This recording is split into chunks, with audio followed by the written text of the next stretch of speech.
Shalom, saudara yang diberkati dalam nama Tuhan Yesus Kristus. Bertemu lagi dengan saya, Pendeta Novel Saragi. Sebelum kita dengar-dengaran akan firman Tuhan, ada baiknya kita bersekutu dulu di dalam doa. Kita berdoa. Bapa di dalam sorga, terima kasih Tuhan buat dimensi waktu yang indah yang Kau beri bagi setiap kami. Terima kasih Tuhan, kerinduan kami. Dengar-dengaran akan firman-Mu, maka berfirmanlah Engkau Tuhan, sebab kami siap untuk menerimanya. Amin. Shalom, saudara yang diberkati dalam nama Tuhan Yesus Kristus, sahabat terbaik dalam kasih Tuhan. Firman Tuhan yang menyapa kita hari ini tertulis dalam kitab Efesus, pasal yang keempat, ayat yang ke-7 sampai ayatnya yang ke-16, dengan tema, teguh berpegang pada kebenaran. Wah, ini teramat berat ya. Ya, tapi itulah tuntutan dari firman Tuhan hari ini.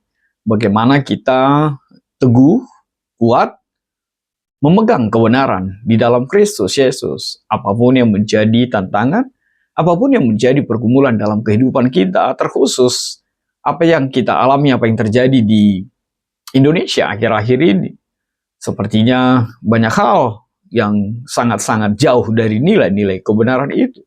Tapi sebagai orang percaya, kita dituntut, kita diharapkan harus tetap berpegang teguh kepada kebenaran itu. Saudara yang diberkati dalam nama Tuhan Yesus Kristus, dari Efesus 1 ayat 1 kita bisa melihat bahwa sesuai dengan nama kitab ini, Efesuslah Pauluslah yang menjadi penulis dari kitab Efesus ini.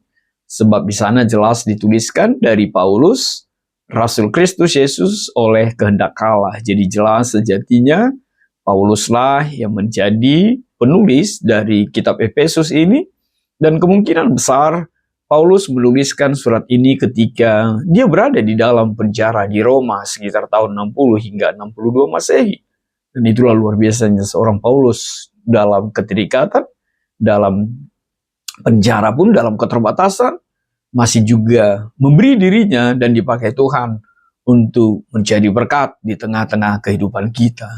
Itu sebabnya Efesus termasuk dalam kelompok surat-surat dari penjara seperti juga Filipi, Kolose, dan Filemon. Saudaraku dalam kasih Tuhan, latar belakang surat ini bisa kita melihat dari kota Efesus. Efesus adalah salah satu kota terbesar di provinsi Asia. Sekarang kita kenal dengan Turki bagian barat, dan kota ini memiliki beberapa ciri penting seperti pusat perdagangan internasional, kota pelabuhan yang sangat ramai, juga pusat pendidikan dan kebudayaan Yunani Romawi. Dan terkenal juga sebagai pusat penyembahan Dewi Artemis atau Dewi Diana. Dan di kota ini berdiri kuil Artemis, salah satu dari 7 keajaiban dunia kuno ketika itu. Karena itu, masyarakat Efesus dipenuhi berkaitan lah ya, dipenuhi dengan penyembahan berhala, praktek okultisme, sihir. Itu bisa kita lihat di dalam Kisah Para Rasul pasal yang ke-19, juga pengaruh filsafat Yunani, bahkan kehidupan moral yang rusak. Lalu yang kedua, latar belakang pelayanan Paulus di Efesus. Paulus pernah tinggal di Efesus sekitar lebih kurang 3 tahun. Itu bisa kita lihat di dalam Kisah Para Rasul 19 sampai pasal 20. Dan ini adalah perjalanan atau pelayanan terlama Paulus di satu kota sebagai pelayan Tuhan, pemberita firman Tuhan. Latar belakang secara jemaat Efesus terdiri dari orang Yahudi yang percaya kepada Kristus, juga orang bukan Yahudi, atau bangsa-bangsa lain yang sudah bertobat. Dan perbedaan latar belakang ini sangat berpotensi menimbulkan konflik, karena itu Paulus sangat-sangat menekankan kesatuan, kasih, kerendahan hati, saling melayani, juga kedewasaan rohani. Jadi kita bisa melihat apa yang menjadi tujuan dari Paulus menulis nats ini, terkhusus pasal 4 ayat 7 sampai ayat 16 sebagai bagian dari khotbah kita hari ini. Tujuannya Paulus ingin agar jemaat memahami bahwa Kristus memberikan karunia yang berbeda kepada setiap orang percaya. Dan karunia itu dipakai untuk membangun gereja, bukan untuk meninggikan diri sendiri. Dan semua orang percaya dipanggil untuk melayani sesuai kasih karunia yang dia miliki.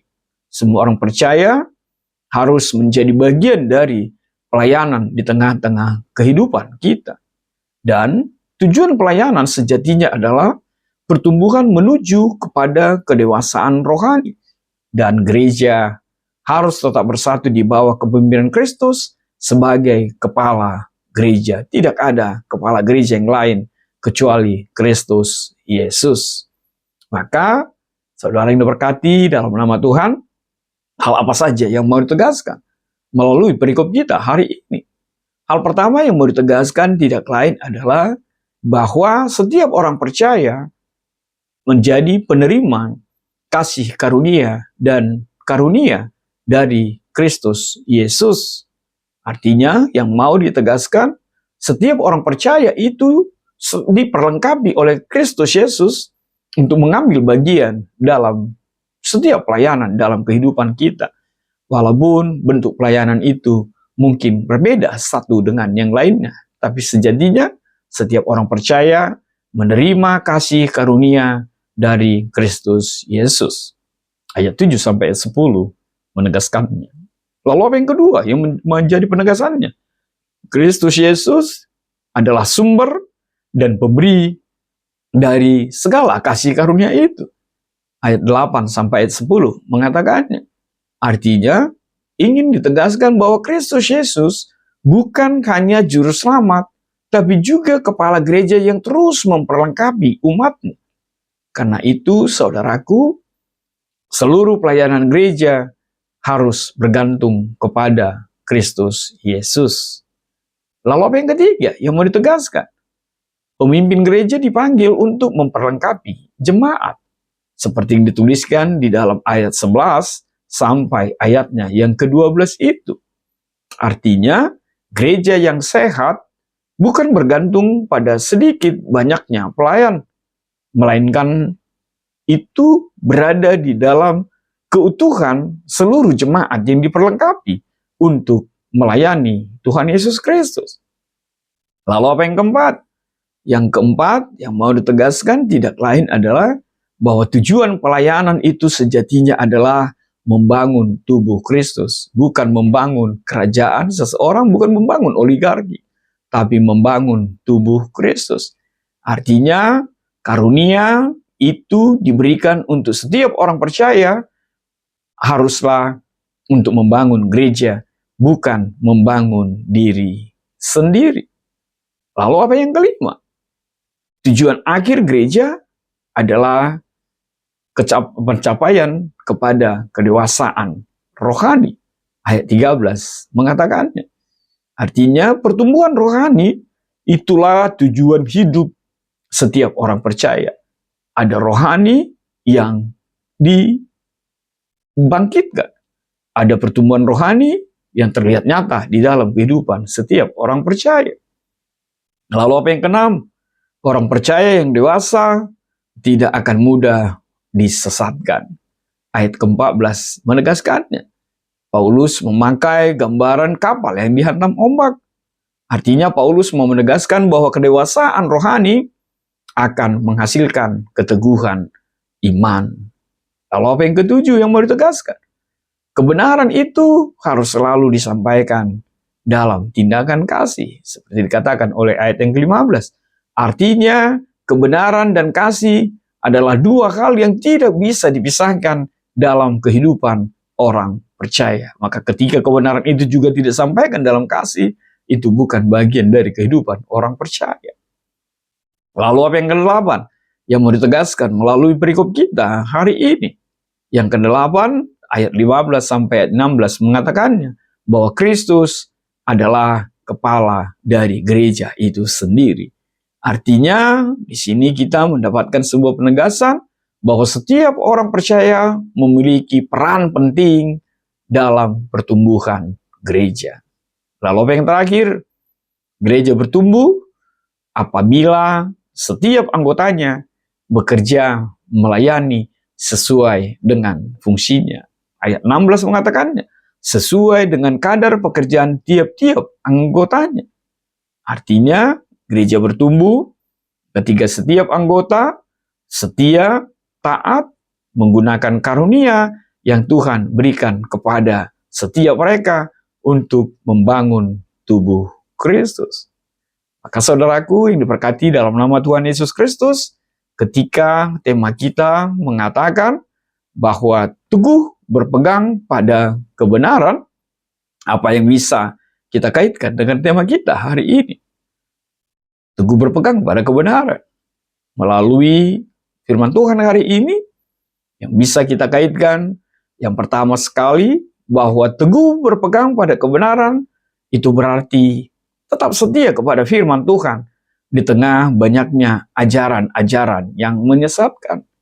Artinya, teguh berpegang pada kebenaran, berarti menjadikan firman Tuhan sebagai standar dari kehidupannya, bukan apa kata dunia ini. Lalu apa yang kedua, kaitan temanya? Yang kedua, teguh berpegang pada kebenaran, itu berarti mau dan mampu bertumbuh menuju kedewasaan rohani. Ayat 13-15 mengatakannya. Artinya kita bisa mendapatkan sebuah kekuatan bahwa orang yang teguh berpegang kepada kebenaran akan terus bertumbuh menjadi semakin hari semakin serupa dengan karakter Kristus Yesus. Lalu apa yang ketiga? Teguh berpegang pada kebenaran, itu berarti menyampaikan kebenaran dengan tindakan kasih.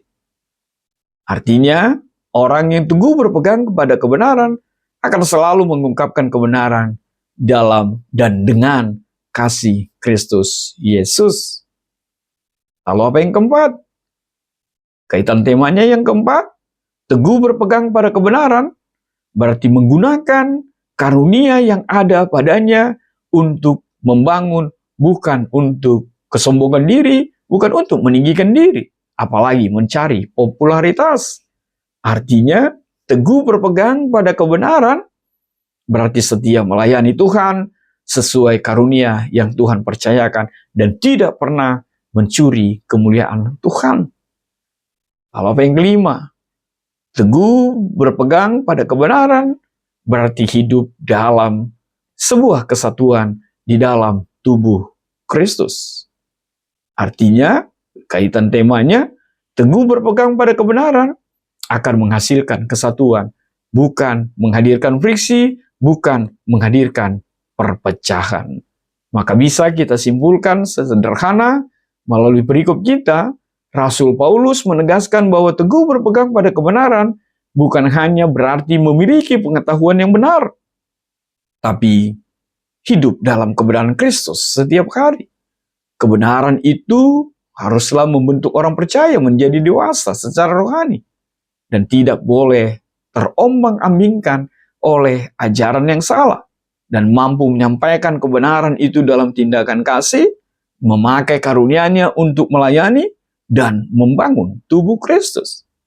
Kita bisa melihat kalimat kunci dari khotbah teguh berpegang pada kebenaran berarti tetap setia kepada firman Tuhan, bertumbuh menuju ke kedewasaan rohani, menggunakan karunia untuk membangun sesama dan menyatakan kebenaran dengan kasih sehingga seluruh tubuh Kristus semakin serupa dengan Kristus, sang kepala gereja itu sendiri.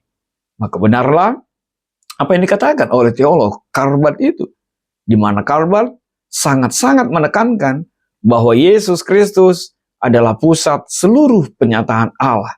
Kebenaran bukanlah hasil pemikiran manusia, melainkan berasal dari Allah yang menyatakan dirinya di dalam Kristus. Artinya, Kristus adalah sumber kebenaran dan kehidupan gereja. Makanya Kristus Yesus sebagai kepala gereja. Dan firman Allah menjadi ukuran hidup.